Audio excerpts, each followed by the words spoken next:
Got one for you, just so you can see I'm real. And some people asked, they said, well, what made you start tracking aircraft up in Morristown? Well, when I was going to FlightRadar24.com back in the day, this was 2016, 2017, none of those airplane flights were showing up on Flight Radar. So right then and there, I was just like, hey, if we're going to start handling this problem, we got to have the right tools. So I was using the ADS-B scope, which sucked. I mean, I'm just telling you originally. ADS-B scope it was good for what it had, for the map. But then, like I said, when we were talking to all these people and they were saying, hey, this airplane isn't doing such and such and such, and I'm like, well, nobody's tracking these aircraft out here. So that's when I started doing it. Then the airplane started showing up on FlightRadar24.com. But that was the main reason why I had to track, was because nobody else was. So I basically put my foot through the door first, just help with the neighbors, because obviously, they were like, hey, can you help us? I was like, yeah, it's going to be fun. Plus that, it's not like sitting and doing web development or database development. But needless to say, then I started doing all the other sites, but eventually I found PyWare, started using it, and fell in love with it, and I know the HTML, CSS, and JavaScript inside and out. So I could mod what I needed to as far as get the proper information displayed correctly, like having all the airplanes illustrated in black, which makes it easy on a monochrome screen, especially when you watch it a lot. It was better than watching television, because television is just remedial, boring garbage, especially with all the commercials on it. It doesn't matter, internet TV, YouTube, or whatever. So watching the airplane screen back in Morristown was awesome, because it was always dynamic, and plus that, you get to see things that were, normally you would never get to see at all. So I have to really appreciate the people at PyWare and Flight Radar and FlightAware for doing, making the dump 1090 systems to run on Raspberry Pis and stuff of that nature. Mine originally was fried by the F-35s flying over at 1,800 feet with their high power active nose cones, and they knew exactly. Let's put it this way: they made mincemeat of a router and a Raspberry Pi and the RTL dongle. So I learned my lesson well, to keep everything well grounded, well shielded, because obviously their nose cones were active versus the F-16, which was not. Supposedly it was a passive nose cone. I don't know nowadays, because a lot of people don't talk. But no, I wanted to make this video, and people ask me why I started tracking airplanes. It's because, hey, we were trying to make a statement, an argument with these people, and FlightRadar24.com didn't have any of the airplane flights on it. You couldn't see them going over.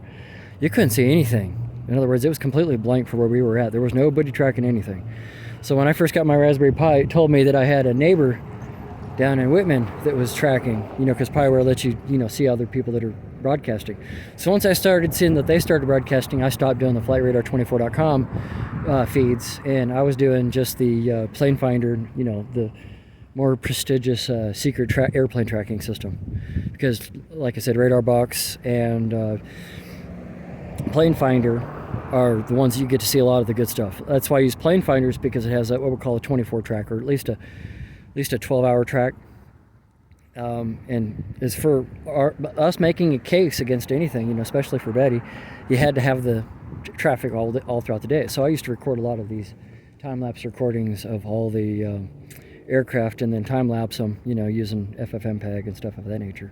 So doing what I do right now, putting the clamp on the chemtrail program, was originally what we were doing, but when fortunately we got pulled into the tracking programs, FlightRadar24.com, I was one of their flight feeders.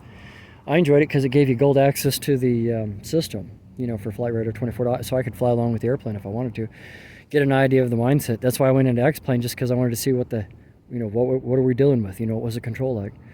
And to me, it was just like a too easy aircraft to fly, in a sense. They need to make them a little bit harder. If not, because most everything's going to be robotic, and most of the training can be done via simulation. Anybody can tell you that.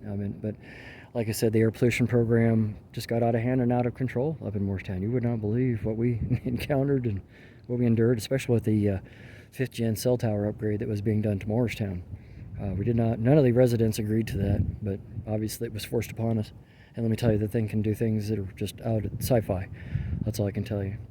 So anyway, that was my original kick. I wanted to put this up on YouTube and say, hey, this is the reason why I started tracking, was because, when they were looking, they weren't seeing anything. And when I was looking, I wasn't seeing anything. So when I started tracking, that's when they started getting mad at me. But keep in mind that I did have permission from Scottsdale to record aircraft. Just don't harass the FAA anymore. Well, the FAA was crooked and criminals, what we were trying to prove. And I think that was well proven, especially when Scottsdale found out what was going on. Scottsdale PD called and found out the true story. And I explained to him. He says, well, you sound like a good guy. I don't want to have to drive all the way up to Morristown to arrest you. And I was like, yeah, I was just trying to tell you, we're just trying to bring awareness to the crap that's been going on here by the Transpac and the trains. And, the guy understood where I was coming from, just said, tone it down. So we did. And everybody was happy for a good while.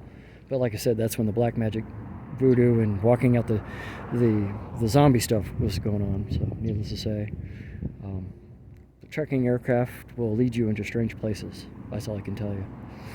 So other than that, te quiero mucho. I had to come out and record this audio recording.